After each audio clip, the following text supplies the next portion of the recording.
अब कम्फर्टेबल सरकार भएपछि त्यो कम्फर्टेबल सरकार ल्याउनेहरू नै वस्तुतः भन्नुभयो नागरिक समाज र बौद्धिकको रूपमा थिए। अब कम्फर्टेबल सरकार आइहाल्यो, उनीहरू सुतेर बसिहाले। नेकपा माओवादीमा जानु प्रचण्ड कमरेड यो के हो भन्नु प्रचण्डलाई सोध्नु पर्यो नि। त्यहाँ चाहिँ ऱ्यान्डी बेरीलाई सोध्ने हो, यो उनले गरे हो, यो उनी त एउटा प्रतिनिधि हुन् अमेरिकाका। आज दूतावास घेर्न जानुको कुनै अर्थ छैन। होइन मैले भने नि के भन्छ त त्यहाँ के गर्न सक्छन् त तिनले? होइन यो सरकार चाहिँ देउबा प्राविधिक प्रधानमन्त्री मात्रै हुन्। यो सरकारको वास्तविक हर्ताकर्ता त प्रचण्ड हुन्। जसरी पहिला एमसिसी गरे अनि यो छ, त्यहाँ पनि पहिला टनकपुर गरे पछि ल्याङल्याङ यहाँ यसो गर्न थाले गोर्खाहरू, ए काङ्ग्रेसी देश बेच्यो भन्न थालिहाले। एमसिसीको कुरा आयो भने टाउको बराबरको स्थिति अनि घम्साघम्सीमा बदलिन सक्छ। किनभने यही एमसिसीको लागि यो कम्फर्टेबल सरकार ल्याइएको भन्ने छ। अब अहिले शेरबहादुरको हतार देख्दाखेरि हो कि भन्ने पनि लागिराखेको छ। संसद निर्णय गरेर नो भइगयो नि त सिद्धिहाल्यो। किन नेपाली जनता यसलाई लिएर चाहिँ लडन त भिडिन्द गर्छन्? उनीहरू मुख छोडिरहेछन्। कोही चाहिँ कालोमा एम्बेसी गरेर चाहिँ घेरे। एम्बेसीले गरे हो र यो? नेपाल सरकारले यहाँबाट अमेरिका गएर सही धस्काएर आएको एम्बेसीले मागे हो र यो? अनि सूर्यबाट निर्वाचित भएर आउने रुखमा गएर यस्ता जाबाले पनि अनि यस्तो कुरामा पोजिसन बनाउन सक्छन् तपाईँको अपेक्षा हो? अब चित्रबहादुर अब एमसिसीलाई नै गठबन्धनलाई गएर त गरिदिए। अब चित्रबहादुर एमसिसी विरुद्ध चाहिँ अभियान गरेर मलाई पनि एउटा कार्यक्रम बोलाएर भोलि गएर मै कड्किन्छु त्यहाँ, प्रभु एमसिसी गरिदिनु पर्यो भनेर चाडा चिठी त वर्षमानले लेखेको छ अर्थ मन्त्रालयबाट अमेरिकालाई। यस, अब हामी अमेरिकालाई ढुङ्गा हाल्न जान्छौँ। सबको रेकर्ड राखेको छ त्यो अमेरिकाले। अब ती जम्मै भोलि भिसाको फर्म भर्ने बेलामा हिसाब गर्छ उसले, त्यति बेला थाहा पाउँछ यिनीहरूले। यो त्यसो भने हाउस बन्द गरिदिउँ, जम्मै म एक्लै गरिदिन्छु, जम्मै म टेकल गरिदिन्छु, एमसिसी लगायत म टेकल गरिदिन्छु। हाउस स्थगन गरिदिउँ, मलाई विशेषाधिकार दिउँ, जम्मै म व्यवस्था गरिदिन्छु। जनता आफ्नो कुटो कोदालो गरेर खाओस् र म ग्यारेन्टी गर्छु एमसिसी राम्रो छ कि नराम्रो छ। स्वागत छ डाक्टर साहब। ल हस्, धन्यवाद। अब यो अहिले पछिल्लो समय चाहिँ यो दार्चुला घटनाको विषयले अलि कडा रूप लिइरहेको छ। सरकारले चाहिँ यो विषयमा बोल्नेहरूलाई निगरानीमा राखिन्छ भनेको छ। फेरि यो नेपालको सीमा क्षेत्रमा भारतीय हेलिकप्टरहरूले निरन्तर अनुगमन गरिरहेको भन्ने कुरा आएको छ। यसलाई चाहिँ कसरी लिनु? अब त्यो राम्रो हो, किनभने कम्फर्टेबल सरकार बनेको छ आफ्ना मित्रहरूको सरकार बनेका बेला। किनभने माओवादीको 10 वर्षका बेला राम्रै आरक्षण दिएको थियो इन्डियाले। अब अहिले उसैको बैशाखी टेकेर आफ्नै सैद्धान्तिक मित्रको देउपा सरकार बनेको छ।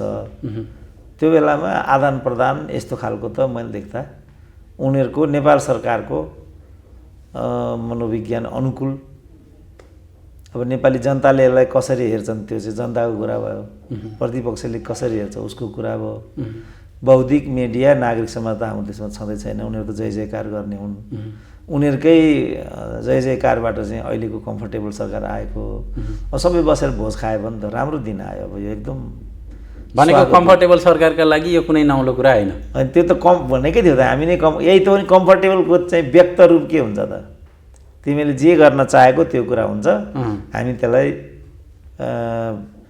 तिमीहरूलाई चाहे अनुसार त्यो कम्फर्टेबल बनिदिन्छ, कुनै बाधा हामीबाट हुँदैन भन्ने न। के हो कम्फर्टेबल भनेको? कम्फर्टेबल त त्यही हो। त्यस कारण यो त्यो अनुकूल भइराखेको छ। अब नागरिक समाज पनि प्रसन्न भएको होला, मिडियालाई पनि आनन्द लागेको होला, बौद्धिकहरू पनि चुप लागिरहेछन्, त्यही कारण त होला। जस्तो अघिल्लो सरकारको पालामा चाहिँ तपाईँहरू पनि अलि धेरै बोल्नुहुन्थ्यो, नागरिक समाज अथवा बौद्धिक वर्गहरू पनि धेरै बोल्थे, सानो विषय नि धेरै उचाल्थे। तर अहिलेको सरकारको बारेमा चाहिँ नेपालभित्रकै मान्छेहरू पनि बोल्न छोडे भनेको तपाईँहरू पनि भारतको लागि कम्फर्टेबल हुनुभएको हो? होइन, हामी त केस वाइज हाम्रो त्यो बेलादेखि अहिलेसम्मको भूमिकामा केही पनि फरक परेको छैन। तर हामी चाहिँ मूल प्रवाहमा छैनौँ। हाम्रा विचारहरू ठुल्ठुला टिभीबाट आउँदैनन्, ठुल्ठुला ब्रोडसिट पत्र पत्रिकाले हाम्रो लेख हाम्रो विचार छाप्दैनन्। त्यसपछि तपाईँहरूले हामीलाई पनि घानमा हालिदिनु भयो। हामी त त्यो बेला पनि प्रतिपक्ष हो, अहिले पनि प्रतिपक्ष हो। हाम्रो भूमिकामा केही अन्तर छैन। हामी गुण र दोषको आधारमा बोल्ने। तर नागरिक समाजहरू पहिला ढुङ्गा लिएर बालुवाटार जान्थे भन्नुहुन्थ्यो तपाईँले, अहिले तिनीहरू पनि चुपचाप छन्। अब मैले त्योभन्दा पनि ठुलो कुरा मैले भनेको के भने नेपालमा 3टा कुरा छैन। एउटा मिडिया छैन, अर्को बौद्धिक छैन, तेस्रो चाहिँ नागरिक समाज छैन। पार्टीको कार्यकर्ता मिडिया पनि हुन सक्दैन, बौद्धिक पनि हुन सक्दैन, नागरिक समाज पनि हुन सक्दैन। त्यो अहिलेको झल्झली देखियो। अब कम्फर्टेबल सरकार भएपछि त्यो कम्फर्टेबल सरकार ल्याउनेहरू नै वस्तुतः भन्नुभयो नागरिक समाज र बौद्धिकको रूपमा थिए। अब कम्फर्टेबल सरकार आइहाल्यो, उनीहरू सुतेर बसिहाले। त्यसकारण तपाईँले आवाज सुन्नु भएन। अब आवाज दिने तपाईँहरूले हो। तपाईँहरू पनि एउटा एउटा झोला बोकेर हिँड्नुहुन्छ। अब जहाँ झोलेहरूको चाहिँ छ्यापछ्यापी हुन्छ, अब त्यहाँ कहाँ नागरिक समाजको आवाज आउँछ ल? आउँदैन नि। जस्तै यो गृह मन्त्रालयले जुन विज्ञप्ति निकाल्यो नि, यो चाहिँ अलिकति सशङ्कित छन् मान्छेहरू, के भन्नुहुन्छ यो विषयमा चाहिँ? अब त्यो पनि त्यही लाइनमा आएको छ। अब नरेन्द्र मोदीलाई असहयोग हुने गरी कुनै अभिव्यक्ति नदिनु भन्ने थप आएको भन्ने सुन्दै पनि छु। पुतला नजलाउनु सबै कुरा आइराखेको सुन्दै। हिजो त अब एक थरीको कामै केपिएलको पुतला जलाउने थियो।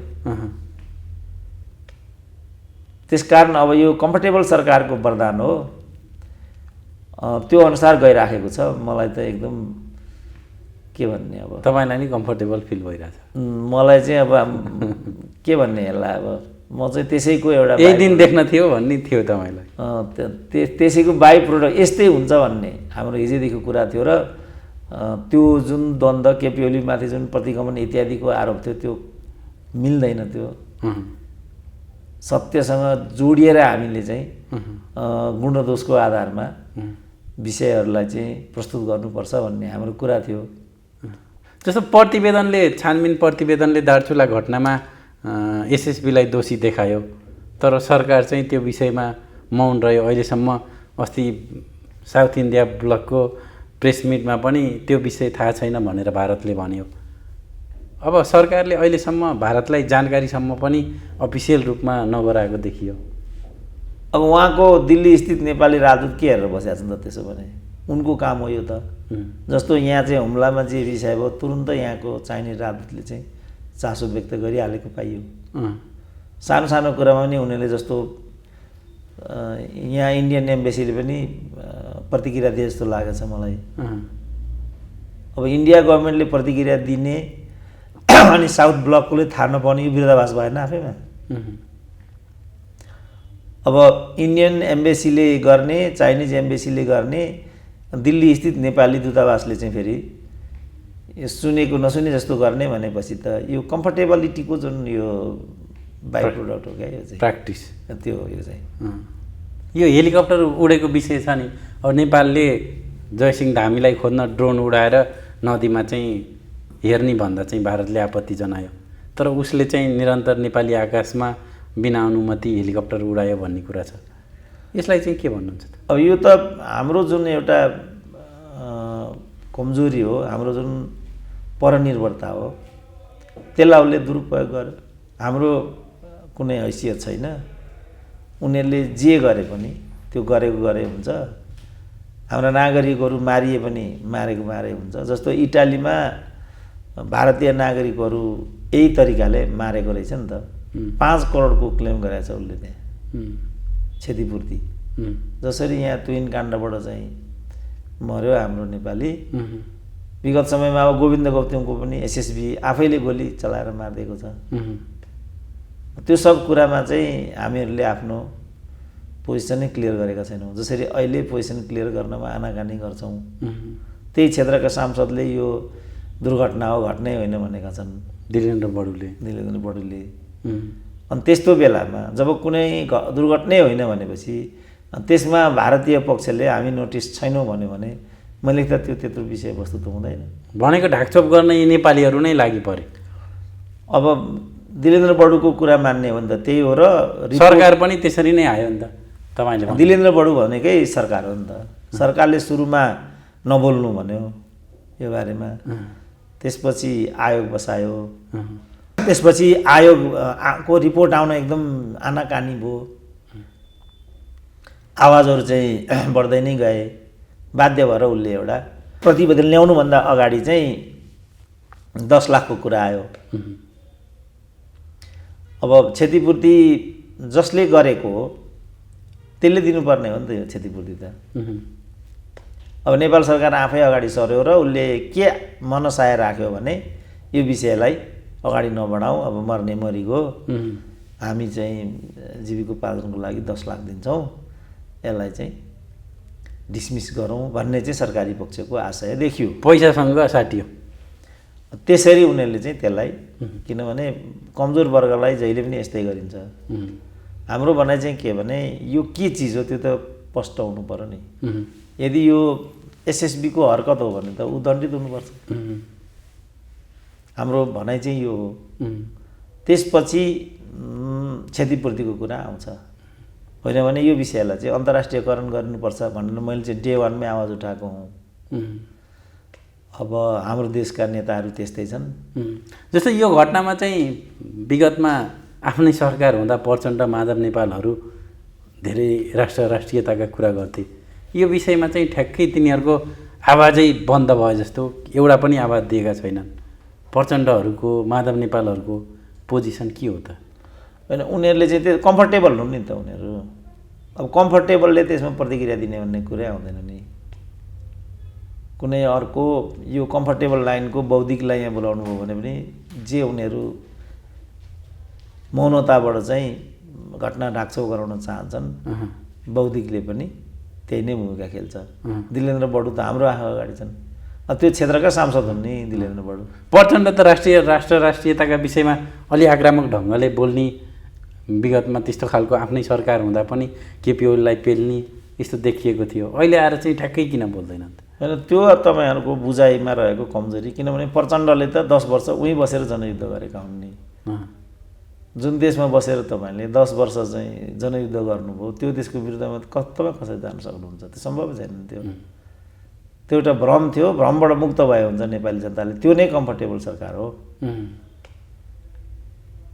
कम्फर्टेबल सरकारले त अनि यस्तो विषयमा त बोल्दैन नि। कसरी बोल्छ? बोल्दैन। सरकार त फेरि देउबाको नेतृत्वमा छ नि त। प्रचण्डहरू त एउटा सपोर्टिभ भूमिकामा मात्रै छन्। होइन, यो सरकार चाहिँ देउबा प्राविधिक प्रधानमन्त्री मात्रै हुन्। यो सरकारको वास्तविक हर्ताकर्ता त प्रचण्ड हुन्। प्रचण्डले नै नबोल्न दबाब दिएका हुन् त। अब त्यतातिर नजाउँ, तर यसलाई लिएर जति प्रतिक्रिया आउनुपर्ने थियो, जसरी एउटा नेपाली युवाको जसरी चाहिँ निर्ममतापूर्वक हत्या भएको छ, यो अमानवीय पनि छ। यो अमानवीय, पहिलो त अमानवीय नै छ। दोस्रो कुरा चाहिँ यो अन्तर्राष्ट्रिय कानुनको प्रतिकूल छ। यो उनीहरू ठिक छ, कानुन मिचेको भने पक्रेर थुन्न सक्छन्, दण्डित गर्न सक्छन्, सबै कुरा गर्न सक्छन्, तर ज्यान लिन सक्दैनन्।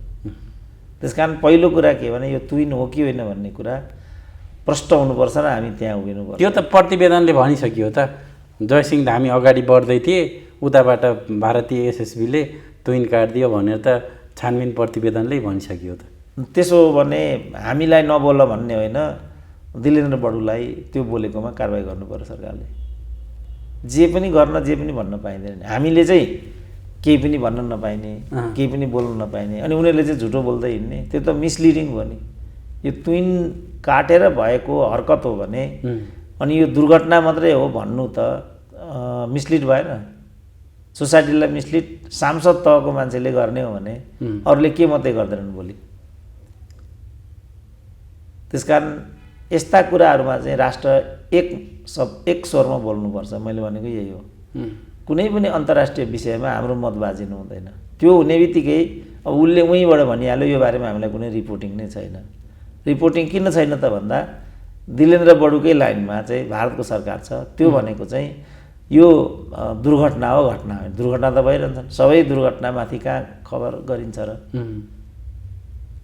घटनाको मात्रै चाहिँ यस्ता कारणले यी घटनाहरू भए भन्ने कुरा मात्रै माथि चाहिँ जानकारी गराइन्छ सामान्यतया।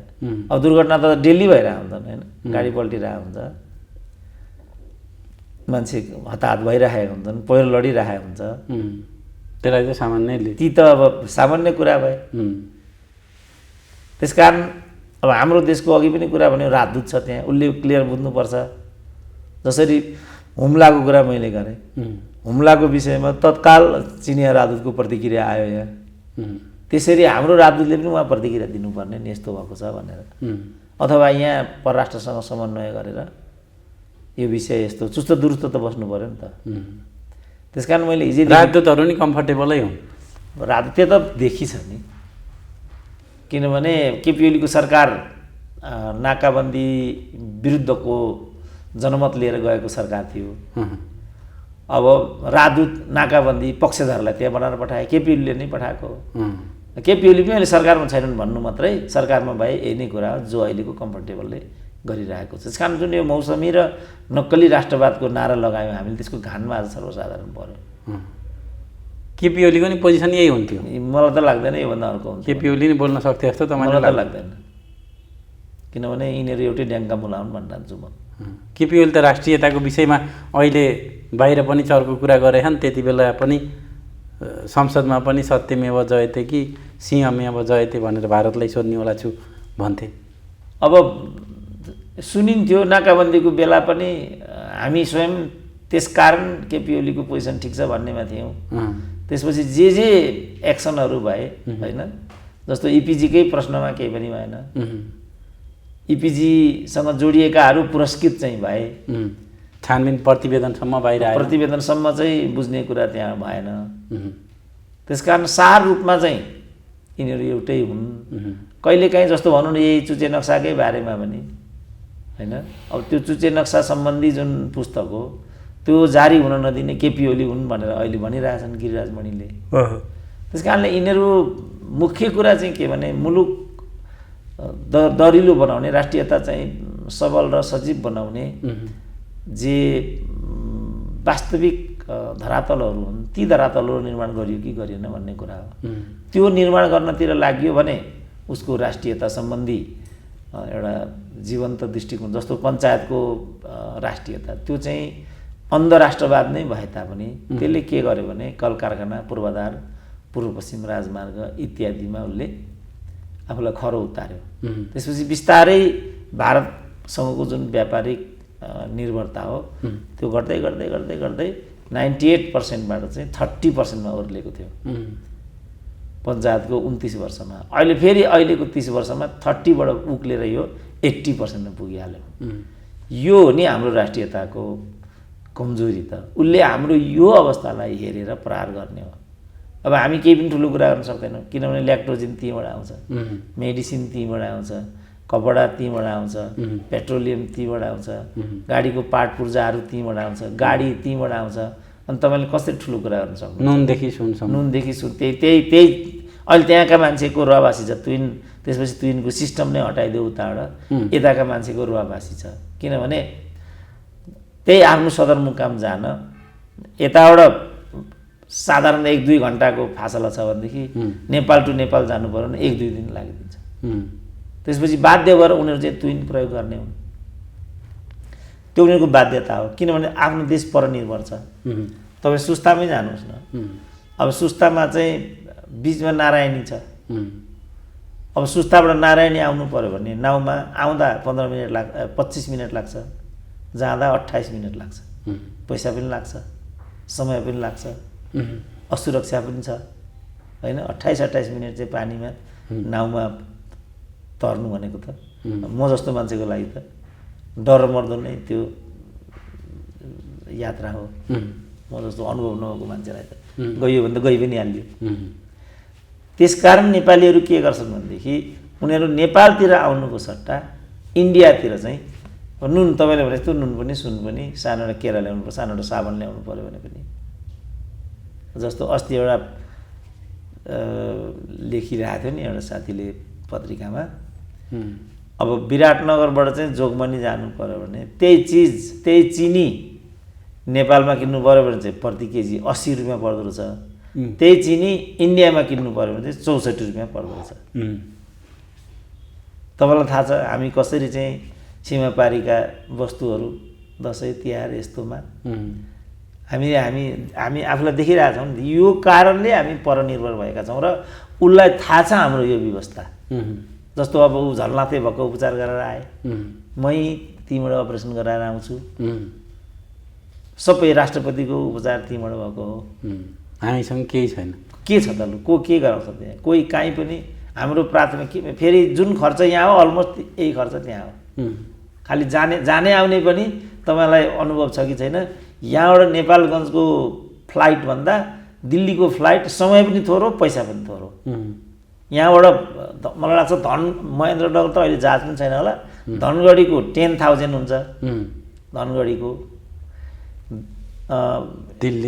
दिल्लीको मै गइरहेको छु 5900 हो। तर टिकट समयमा मिलाउनु पऱ्यो, समयमा गर्नु पऱ्यो।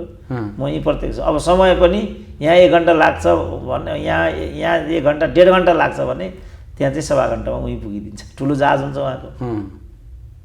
त राष्ट्रियता भन्ने कुरा भावनात्मक कुरा मात्रै होइन, राष्ट्रियता भनेको चाहिँ धरातलीय यथार्थ हो। जस्तो तपाईँ हेर्नुभयो भने घर घरमा हामी यहाँ 3 जना छौँ, अब हामी सबैले आफूलाई म भनौँ, हाम्रो चाहिँ विदेशी सङ्गीतमा कस्तो छ, तब हाम्रो हेर्नु न पहिरन पोसाक कसैको पनि राष्ट्रियता त यसमा हो। त यसरी हामी परनिर्भर भएर गइसकेपछि संसारले हामीलाई हेप्यो। अब यही बिचमा फेरि 23 गतेबाट संसद सुरु हुने कुरा छ। संसदमा पनि अघिल्लो हप्तै तपाईँले भन्नुभएको छ टाउको फराफरको स्थिति आउँछ। फेरि यही बिचमा चाहिँ एमसिसी अब सरकारले अगाडि बढाउने होला छ। के हुन्छ अब यो एमसिसीको विषय चाहिँ?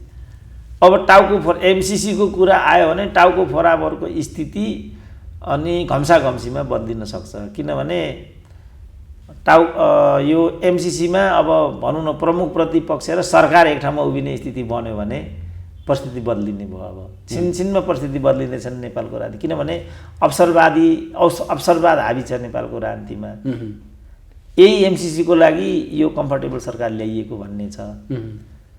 अब अहिले शेरबहादुरको हतार देख्दाखेरि हो कि भन्ने पनि लागिराखेको छ। त्यस कारणले अरूले यसमा बोल्नुको केही पनि अर्थ छैन। प्रचण्ड के भन्छन् त्यही नै कुरा निर्णायक हुन्छ। किनभने यो एमसिसी भन्ने चिज ल्याएको पनि माओवादीले नै हो। बाबुरामले ट्विट गरि पनि सके, किनभने यो ल्याएको उनले नै हो। बाबुरामलाई त हतार छ, उनले नै ल्याएको हो। यो मतलब उनी यसमा इमान्दार देखिए। काङ्ग्रेस मात्रै यसमा इमान्दार देखियो। उसले के भन्यो भने यो हामीले गरेको हो र यो देश र जनताको पक्षमा छ, चाँडो यसलाई चाहिँ अगाडि बढाउनुपर्छ भन्ने काङ्ग्रेस एउटाको भूमिका छ। अरूको त अवसरवादी भूमिका छ। अब चित्रबहादुर केसीहरू के गर्ने हुन्? उनीहरूको गठबन्धन माओवादीहरू सत्तामा छँदा एउटा, बाहिर छँदा एउटा, एमालेहरू सत्तामा छँदा एउटा, बाहिर छँदा एउटा। बस हो, यो चाहिँ समस्या हो। त्यसकारण अब त्यहाँ चाहिँ अब के हुन्छ त भूमिका? जस्तो माओवादीवालाले चाहिँ एमसिसी नो, किनभने एमसिसी नो हुनुपर्ने मैले देख्दा। किनभने मिनिमम कमन प्रोग्राममा त यो छैन। यो सरकारको दिग्दर्शक सिद्धान्त भनेको त मिनिमम कमन प्रोग्राम हो। त्यो हिसाबले त मलाई लाग्छ त्यहाँ एमसिसी न्यूनतम साझा कार्यक्रममा यो नपरेपछि यो प्राथमिकतै होइन भन्ने। त्यो त नीति नै भएन नि। तर अहिले सरकारले त फेरि यही हप्ता पहिलो सदनमै पेश गर्ने भन्ने यस्तो कुरा आइसक्यो। अब त्यो वास्तविकतामा त्यो घटित भयो भने त्यसपछि अघि जुन हामीले टाउको फोराफोरको कुरा गऱ्यौँ, यो घम्साघम्सी त गठबन्धनभित्रै हुने हो। किनभने चित्रबहादुर केसीहरूको पनि जुन एउटा यो कुरामा जुन बहकेर गएका थिए चित्रबहादुर केसीहरू, अब अहिले उनीहरूले थाहा पाए होला वास्तवमा उनीहरू कसरी बहकिएका थिए। केपी ओलीलाई त जे केपी ओलीले गरेको त्यहाँ पो आरोपित गर्नु पर्थ्यो त। प्रतिगामी भनेर जुन कपोल कल्पित कुरा भन्ने काम हो, त्यसको बाइ प्रोडक्ट हो। यसबाट के देखायो भने उनीहरू एमसिसीको लागि केपी ओलीलाई त्यहाँबाट बेदखल गर्न चाहन्थे भन्ने प्र्याक्टिकल्ली त्यो देखिन्छ। किनभने अब माओवादी त धर्म सङ्कटमा पर्यो। अब हिजो माओवादीको त्यहाँ स्पिकरको भूमिका एमसिसीको विरुद्धमा भन्ने थियो। अब अहिले उनले के गर्ने, उनलाई पनि गाह्रो छ त्यहाँ। त्यसपछि बडा अन्य मनस्तत्वको स्थिति हुने देख्छु। मेरो विचारमा प्रचण्डहरू त यसमा पोजिटिभै हुन् होइन। प्रचण्डहरू एमसिसीको अब त्यसको फुल टेक्स्ट थाहा छैन, तर उनीहरूका हेडिङहरू हेर्दाखेरि उनीहरू एमसिसीको पक्षमा छैनन्। अहिले मैले देख्दाखेरि सिद्धान्त त त्यो म्याच गर्छ, किनभने कमन मिनिमम प्रोग्राममा पनि यो छैन। तर यो एमसिसीको उपाध्यक्ष पनि नेपाल आउने एउटा खालको माहौल बनाउनको लागि भन्ने कुरा छ। अब यसले त फेरि सरकारलाई हतारै देखियो, बाहिरबाट मान्छे ल्याएर कन्भिन्स गर्न खोजेका हुन् कि? त्यो भने त सिङ्गो जनमानस एमसिसीको विरुद्ध उभिनुपर्छ। किनभने यहाँ चाहिँ हातालाई भन्दा पातालाई खसखस भने जस्तो भयो। यहाँ आशंका के गरिरहेछन् भनेदेखि यो अमेरिकीहरूको चाहिँ मिलिटरी प्रोजेक्ट हो, ऊ चाहिँ चाइना विरुद्ध हरकत गर्नको लागि एमसिसीको नाममा यहाँ आउन चाहन्छ भन्ने चाहिँ आम नेपाली जनमानसको इम्प्रेसन छ र उनीहरूले आम रूपमा नै यसलाई विरोध गरेका छन्। अब त्यस्तो बेलामा चाहिँ उपाध्यक्ष यहाँ आउने हो भने त्यो त हस्तक्षेप देखियो सिधै। त्यस्तो बेलामा त हामी सबै एक ठाउँमा उभिनु पर्यो र एमसिसी नो भन्नु पर्यो। त्यो अवस्था आउला जस्तो त छैन त। फेरि संसदले के गर्छ भन्ने कुरा नै निर्णायक हुन्छ, जनताले के गर्छन् भन्ने कुरा भन्नु त्यो त हुने नै त्यही हो नि, किनभने सांसदहरू त तिनै जनताका प्रतिनिधि हुन् र अहिले हाम्रो अधिकार प्रयोग गर्ने भनेको त्यही संसदले हो। त्यसकारण त्यही संसदका प्रतिनिधिहरूले यो गरेको, यसमा 6वटा सरकार सामेल छन्, यसमा संलग्न नभयो भनेको कुनै सरकार पनि छैन। सबै दलहरू यसमा संलग्न छन्। सत्य बुझिदिनु पर्यो नेपाली। अब अहिले चाहिँ के छ भने जस्तो यो माओवादीले गर्यो, अब माओवादीकै नेताहरू चाहिँ यसको प्रखर विरोध गरेर गइराखेका छन्। अब एमाले पनि यसमा संलग्न छ, प्रखर विरोध गरेर गइराखेका छन्। माओवादी पनि संलग्न छ, प्रखर विरोध गरेर गइरहेका छन्। विगत समयमा महराको केटीकाण्ड पनि यही कारणले लागेको समेत पनि भनियो। त यसमा एउटा अन्यल एउटा भ्रम उत्पन्न भयो नि त। त्यसकारण मैले चाहिँ आज फेरि अब सञ्चार माध्यममा चाहिँ सुरक्षा व्यवस्था कडा पारेर एमसिसीलाई पास गर्ने भन्ने कुरा आयो। तपाईँले हेर्न भ्याउनु भयो कि नै? होइन, मैले किन हेर्न भ्याउँदिनँ थिएँ, तर म यस्तो हावादारी कुरामा विश्वास गर्दिनँ। सुरक्षा व्यवस्था कडा पार्ने भन्ने कुरै छैन, किनभने लोकतन्त्रमा यस किसिमका आवाज विरोध जन्ने आवाजहरू आइरहेका हुन्छन्, गइरहेका हुन्छन्। मुख्य कुरा चाहिँ यो एमसिसी भन्ने जसले गरेको हो नि, मैले भने यो त ठ्याक्कै माओवादीले गरेछ। बाबुरामको पालामा यो भयो, त्यसपछि खिलराजको सरकार आयो, त्यसपछि सुशील कोइरालाको सरकार आयो, त्यसपछि एमालेको सरकार आयो, त्यसपछि प्रचण्डको सरकार आयो, त्यसपछि मात्रै फेरि शेरबहादुरको सरकार आयो। त यी जम्मै सरकारहरूले र अर्थ मन्त्रालयमा चाहिँ यो चाहियो ल्याउनु पर्यो भनेर पत्राचार गर्ने नै वर्षमान पुन छन्। त्यसकारण अरू जम्मै बोल्छन्, वर्षमान पुन यसमा एक शब्द पनि बोल्दैनन्। अब वर्षमान एक शब्द नबोल्ने लिलामुनि ट्याउ ट्याउ गर्नेको के अर्थ हुन्छ? आफै फेरि वर्षमान अघिल्लो सरकारका पाला फेरि ऊर्जा मन्त्री पनि थिए। यो चाहिँ ऊर्जा अन्तर्गत जोडिएर आउँछ। यति बेला अर्थ थिए, पछि ऊर्जा भए होइन। यति बेला त यहाँ अर्थ थिए। अर्थ मन्त्रालयमा यसको विभाग छ, एमसिसी भन्ने, एमसिसीको एमसिए सरकारी विभाग, सरकारी ब्यानर अन्तर्गत बजेटमा पूर्ववर्ती सरकारको बजेटमा 9 अरब विनियोजितै छ यसलाई लिएर। म जग्गा अधिकरण भइरहेको छ धमाधम, चान्चुन 6-7 अरब यसमा खर्च भइसक्यो। अब हामी यहाँ एमसिसी भन्छौँ। यो के भनेको भने मैले चाहिँ यो भनेकै के हो मैले बुझिनँ। 4 वर्ष त यसमा सही गरेको भइसक्यो। अहिले आएर के गर्ने भन्ने कुरा। अब अहिले आएर यो राम्रो छैन, राम्रो अमेरिकी सेना आउँछ, फलानु हुन्छ, के गर्नु हुँदैन, गर्नुहुन्छ। मेरो चाहिँ हो यहाँ केन्द्रित हो, मेरो आफ्नो चाहिँ होइन। अब उनीहरूले भन्नु पर्यो, वर्षमानले भन्नु पर्यो, तपाईँहरू आत्तिनु पर्दैन। जस्तो रिमालले भने नि, यो आँखा चिम्लेर सही गरे हुन्छ, यो एकदम राम्रो छ। केपी ओलीले पनि कहिले पूर्ण रूपमा गर्ने, प्रधानमन्त्री भएका बेला हाउसले चाँडो निर्णय गरोस्, यसलाई रोकेर राखिरहनु हुँदैन भन्ने कुरा उनले स्ट्रेसफुल्ली भनेका हुन्। पास फेल के हो, संसदले संसद निर्णय गरेर नो भए भइगयो नि त, सिद्धिहाल्यो। किन नेपाली जनता यसलाई लिएर चाहिँ लडन्त भिडन्त गर्छन्? उनीहरू मुख चोडिरहेछन्। कोही चाहिँ कालोमा एम्बेसी गरेर चाहिँ घेरे। एमबिसीले गरे हो र यो? नेपाल सरकारले यहाँबाट अमेरिका गएर सही धस्काएर आएको। एमबिसीले मागे हो र यो? अर्थ मन्त्रालय मागेको। यहाँ एमबिसीमा दबाब दिने कुनै अर्थ छैन। ल के भन्नु न, के अर्थ छ यसको? एम्बेसडरले गरे हो र यो?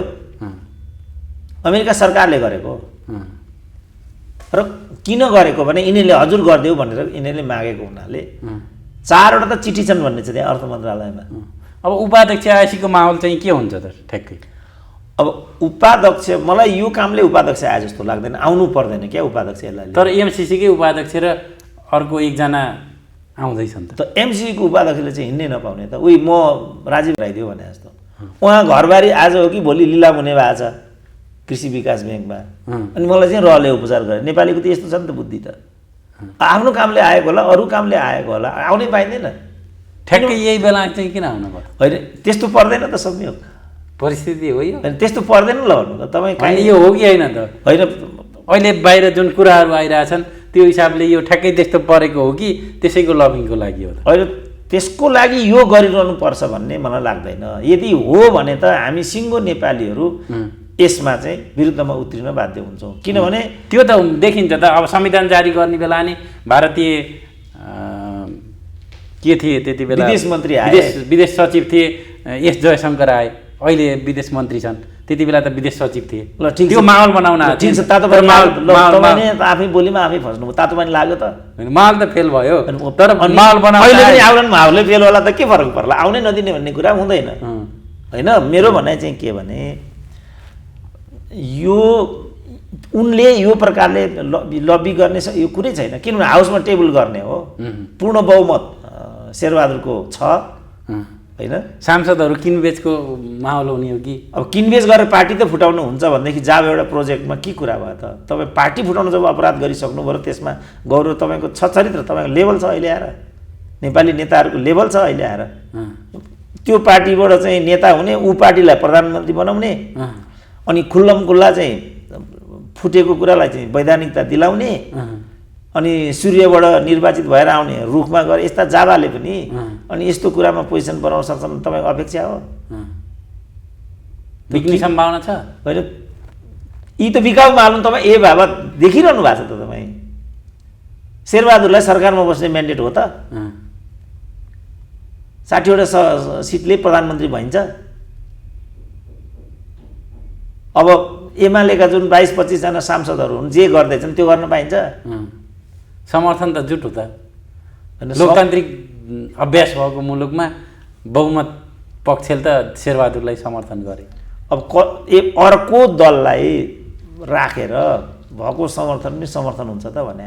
त्यसकारण यो एमसिसीमा मेरो भनाइ चाहिँ के हो भने नेपाली यसमा लडन्त भिडन्तको अर्थ छैन के। हामीलाई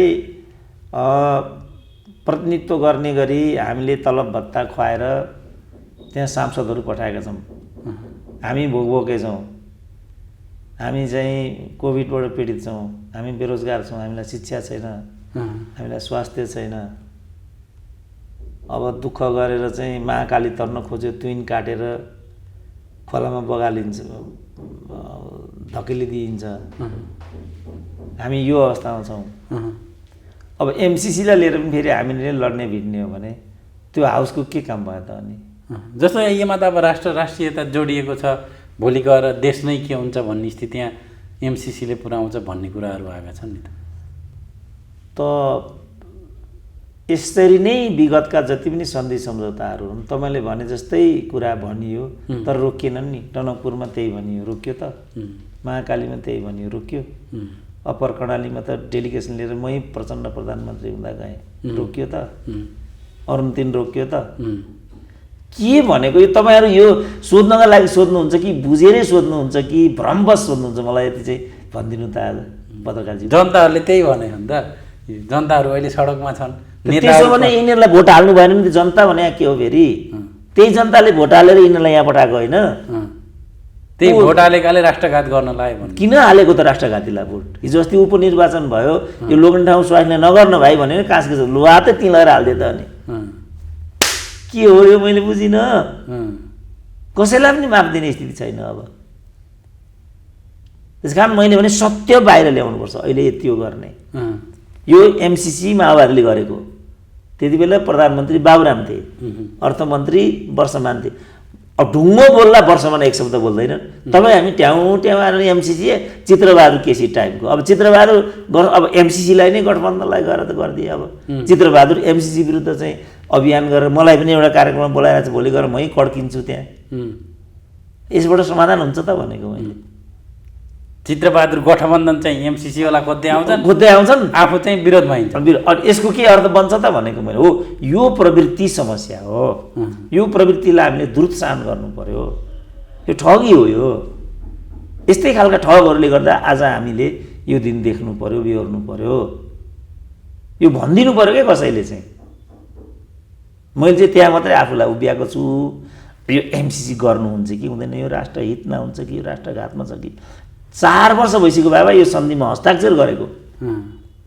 यसलाई लिएर चाहिँ अर्थ मन्त्रालयमा कार्यालय छ, अघि भन्यो तपाईँलाई थाहा छ कि थाहा छैन, राष्ट्रपतिभन्दा 5 डबल धेरै तलब खाने कर्मचारी याकै नैतिमा बस्छ यसको।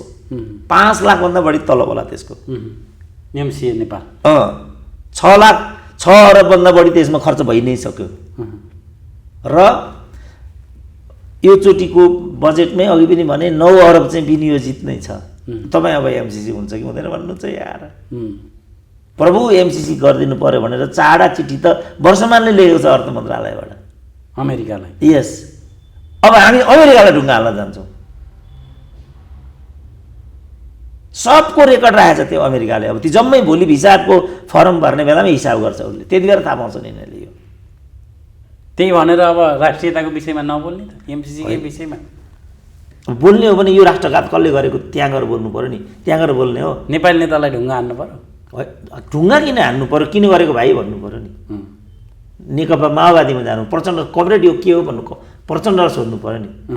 त्यहाँ चाहिँ ऱ्यान्डी बेरीलाई सोध्ने हो, यो उनले गरे हो। यो उनी त एउटा प्रतिनिधि हुन् अमेरिकाका। आज दूतावास घेर्न जानुको कुनै अर्थ छैन। होइन, मैले भने नि के भन्छ त, त्यहाँ के गर्न सक्छन् त तिनले। नेपाल सरकारले यो नचाहेको भने प्रतिनिधि सभाबाट फेल गरिदिनु, सिधै कुरा। दूतावासमा किन घेर्न जानु? श्रीलङ्काले यही गरेको छ, हामी चाहिँदैन भने त सिधै कुरा। हामी चाहिँ टनकपुर गिरिजाले त्यहाँ गएर सही गर्ने, इन्डियालाई गाली गर्ने। महाकाली त्यहाँबाट लाइन लिएर आएर माधव कुमार नेपालले गरेको, फेरि इन्डियालाई गाली गर्ने। अप्पर कर्णाली इन्डियालाई नै गाली गर्ने। अनि यसबाट आउँछ त समाधान भनेको नि, आयो त। एमसिसी अमेरिकालाई गाली गर्यो। अब एमसिसी अमेरिकाले गरे हो र, यो जबरजस्ती नै गरेको छैन। जबरजस्ती गरेको पनि किन सही गरेको त, यो जबरजस्ती गर्ने हो भन्नु पर्यो नि त। हाम्रा प्रतिनिधिहरू हुन्, आफै भनिरहेको छ नेपाली काङ्ग्रेस, ती ज्ञानेन्द्र बहादुर कार्की जसले त्यहाँ सही गरेको हो, यो मैले सही गरेको र यो एकदम राम्रो छ, चाँडै गर्नुपर्छ। अनि किन अमेरिकालाई गाली गर्नु पर्यो यहाँ आएर? हिम्मत छ भनेदेखि नेपाली काङ्ग्रेस घेर्नु पर्यो। उल्टो भयो मेरो भनाइको मतलब।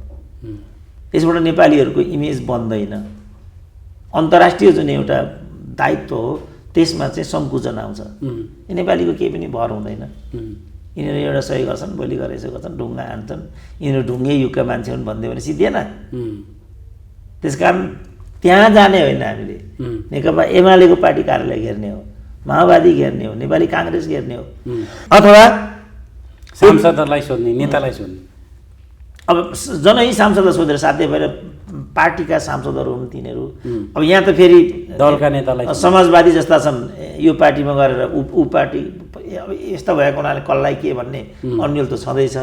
तै पनि हामी दलीय व्यवस्थामा त छौँ नि। दलीय व्यवस्थामा त सर्वोच्च भने दलै हो नि।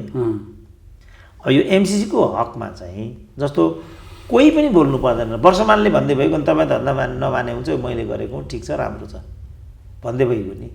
किन नेपाली जनता लडाउने भनेको? कोही काट्छौँ भन्छन्, कोही ढुङ्गा हान्छौँ भन्छन्, कोही त्यो आउने उपाध्यक्षलाई घेर्नुपर्छ भन्छन् एयरपोर्टबाटै। यसबाट के इमेज जान्छ त हाम्रो? त्यो मात्रै भनेको, यसबाट राम्रो इमेज जान्छ त हाम्रो? यतातिर नजाउँ, जसले गरेको उनीहरू अगाडि आउँ, यसलाई टुङ्ग्यौँ। किनभने टनकपुरमा नि हामीले यही गऱ्यौँ। आयो त टनकपुर, अधिकांश नेपालीलाई थाहा छैन होला टनकपुर के हो भनेर। थाहा पाउनु पर्ने चाहिँ नेपालीले थाहा पाए जस्तो लाग्दैन मलाई। के हो टनकपुर आज भनिदिनु नि त। टनकपुर सम्झौता के छ? नेपालीको लागि म तपाईँलाई नै सोध्छु, थाहा छ तपाईँलाई? ल भन्नुहोस्, टनकपुर इमान्दार, ल भन्नु, थाहा छ? थाहा छैन। अनि त्यहाँ घेर्न जानेले थाहा पाएको होला त त्यसो भने। टनकपुर भनेको पञ्चायत कालमा इन्डियाले जबरजस्ती बनाएको प्रोजेक्ट हो। टनकपुर भनेको त्यो नदीमा, महाकाली नदीमा जुन शारदा ब्यारेज छ त्यसलाई रिप्लेस गर्न त्योभन्दा केही अर्को ठाउँमा बनाएको एउटा ब्यारेज हो। त्यो ब्यारेज बनाउँदाखेरि लेफ्ट एफ्लक्स बन्ड भन्छ 577 मिटर नेपाली भूमि इन्डियातर्फ चाहिँ त्यो बनाउँदा टेक्निकल्ली इन्डियातर्फ अकुपाइड भयो। त्यो अकुपाइड भइसकेपछि इन्डियालाई सङ्कट भयो। सङ्कट भएपछि सुटुक्क उसले गिरिजासँग यो प्रस्ताव राख्यो ऐसा है क्या कीजिएगा भनेर चलो गर्दे भन्दै एउटा ल्याब चाहिँ ठोकिदिए। अब यहाँ यी यसरी नै कराए। अब यहाँ त यही हो कराउने त। जसरी पहिला एमसिसी गरे अनि यो छ त्यहाँ पनि पहिला टनकपुर गरे पछि ल्याङल्याङ यहाँ यसो गर्न थाले गोर्खाहरू ए काङ्ग्रेसी देश बेच्यो भन्न थालिहाले। अब गिरिजा ती होइन किनभने 47 को संविधान अनुसार त्यस्तो गर्नको लागि 2/3 चाहिन्थ्यो उनले ठोकिदिए। अब यहाँ भएपछि अनि गिरिजा आत्तिएपछि गिरिजाले के भने यो सन्धि होइन समझदारी हो सन्धि पो गर्न पाइँदैन समझदारी त गर्न पाइन्छ भनेर अपव्याख्या ठोकिदिए। फेरि एउटा अर्को लाल बुजकड सर्वोच्च अदालतमा गयो। टुवा परेर बसिरहेको हुन्छ फेरि त्यो सर्वोच्च भन्ने त यो त परमादेशवाला सर्वोच्च हो नि त यो।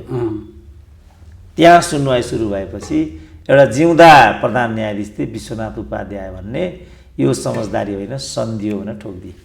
रिजेक्ट यस 2/3 चाहिन्छ यसमा भनिदिए। त्यसको विकसित रूप महाकाली सन्धि हो र यो एमाले गरेको माधव नेपालले गरेको। यो लाइन दिएको फेरि भारतको मार्क्सवादी पार्टीले। माधव नेपाल महाकाली बेचुवा हुन् होइन बेचुवा किन्न नभन्नु न यो उग्रवादी कुरा नगर्नु न। म त प्रोफेसर पो त घाँटेँ तपाईँले मलाई त गुरिल्ला आज त महाकाली बेचेको भनेर नेताहरूले भाषण गर्छन् नि त। त्यो उनीहरू नै भन्नु मलाई सुहाउँदैन नि बाबा। मलाई त म प्रोफेसर हुँ म त अनुसन्धान गर्ने मान्छे हुँ। किनेको बेचेको काट्ने मार्ने भनेर सोच्छ त मलाई सुहाउँदैन। म त एकाडेमिकल्ली प्रोजेक्सन गर्ने मात्रै हो। जस माधव नेपालको यसको माधव नेपाल छ मनमोहन चाहिँ होइन भूमिका उनकै मनमोहन नोमिनल प्रधानमन्त्री थिए। उनको पोर्टफोलियो नै केही थिएन दरबार मात्रै थियो खालि एउटा स्ट्याचु जस्ता थिए मनमोहन। वास्तविक मनमोहनको पावर चलाउँथे माधव नेपालले। अब इन्डियाको भिजिटमा गएको बेला प्रश्न उठ्यो फेरि यही कसरी समाधान गर्ने त टनकपुर भन्ने भयो। उहीँबाट एउटा प्याकेज लिएर के आयो भनेदेखि एकीकृत महाकाली गरौँ न भन्ने कुरा भयो। एकीकृत भनेको पञ्चेश्वर महाकाली टनकपुर हो। तिनटालाई हालेपछि एकीकृत भएको। अब यसले यो समाजवादी चाहिँ कसरी एकीकृत भयो त्यो मैले बुझाएको छैन तर यो महाकाली चाहिँ त्यसरी एकीकृत भएको हो। त्यही एकीकृतको विकसित रूप खोइ गुल्ली अब त्यो चाहिँ के हो भन्न सक्दिनँ। यो सब कुरा हामीले बुझ्नु पर्यो मेरो भनाइको मतलब। जस्तो हामीलाई चाहिँ कोशीमा यस्तै भने गण्डकीमा यस्तै भने अरुण 3मा यस्तै भने हाम्रो कामै लड्ने भिड्ने भयो क्या। यो लड्ने भिड्ने हो भने किन प्रतिनिधि राख्नु पर्यो त हामीले त्यहाँ। हाम्रो काम लड्ने हाम्रो कुटो कोदालो गर्ने श्रम गर्ने रोजगारी गर्ने छोराछोरी पढाउने छोराछोरीको बिहा बटुलो गरिदिने यो दायित्व हो हाम्रो। अनि पढ्दाखेरि मात्रै देश र जनताको राष्ट्रियताको लागि पढ्दा जस्तो नेटोले हान्दियो नि बेलग्रेडमा चाहिँ चिनिया राजदूतावासमाथि सिङ्गो चिनिया जनमानस चाहिँ उठ्यो संसारलाई चाहिँ थरर बनायो उसले। हामीले त्यसरी त्यस्तो बेलामा मात्रै जनशक्ति प्रदर्शन गर्ने हो र जनशक्ति हरेक ठाउँमा हामीले गर्ने भए प्रतिनिधिको के काम भयो त सरकारको के काम भयो नेता किन पाल्नु पर्यो हामीले। हेर्नु त अहिले स्थानीय निकायमा मात्रै हामीले चाहिँ 28 देखि 32 हजार चाहिँ प्रतिनिधिहरू पाल्नुपर्छ। माथि यो दुईटै प्रदेश र केन्द्र गरेर 500-600 त्यहाँ छन्। त्यो तिनीहरूलाई पाल्दा पाल्दै बजेटको 60% सकिन्छ। हामी गरिब हुने कारण यो हो। यसमा विमर्श गर्नुपर्छ हामी किन गरिब भएका। सबै दुनियाँका देशहरू समृद्ध भइसके अगाडि बढिसके हामी चाहिँ किन पछाडिको पछाडि। यसमा पो डिबेट गर्नुपर्छ। आज महाकाली भनेको छ पर्सि टनकपुर भनेको छ निकुर्सी अप्पर कर्णाली भनेको छ काने कुर्सी अरुण 3 भनेको छ माने कुर्सी एमसिसी के हो यो भने मैले नबुझेको चाहिँ। त्यसो भने हाउस बन्द गरिदिउँ जम्मै म एक्लै गरिदिन्छु जम्मै म ट्याकल गरिदिन्छु एमसिसी लगायत म ट्याकल गरिदिन्छु। हाउस स्थगन गरिदिउँ मलाई विशेषाधिकार दिउँ जम्मै म व्यवस्था गरिदिन्छु जनता आफ्नो कुटो कोदालो गरेर खाओस्। र म ग्यारेन्टी गर्छु एमसिसी राम्रो छ कि नराम्रो छ त्यति त भन्नु पर्यो नि त। वर्षमान लियो राम्रो छ कि नराम्रो छ त। सम्झौता गर्ने मान्छेले बोले, सम्झौता गरेर उनीहरू एक शब्द बोल्दैनन्। अरू भिडे अनि तलबाट हामी एमसिसी भयो, कोही दूतावास हेरेर जाने भन्छन्, कोही कालो मसो लगाउँछु भन्छन्, कोही खुकुरीले हान्छु भन्छन्। यसमा सही गर्नेको औँला काट्छु भनिदियो कुन चाहिँ एउटा त फेरि एउटा समाधान हुँदैन। त्यसकारण यो गर्ने निकाय छवटा सरकार यसमा सामेल छन्। यो माओवादीको पालामा सुरु भएको छ। यसमा सबै दल र पार्टीहरू संलग्न छन्। अन्तिम हस्ताक्षर मात्रै शेरबहादुरको सरकारले गरेको छ। यति बुझ्नु पर्याप्त हुन्छ। लडाइँ झगडाको केही पनि अर्थ छैन। मैले भनेको यति हो। हस्, महत्त्वपूर्ण समय दिनुभयो, धेरै ल हस्, धन्यवाद।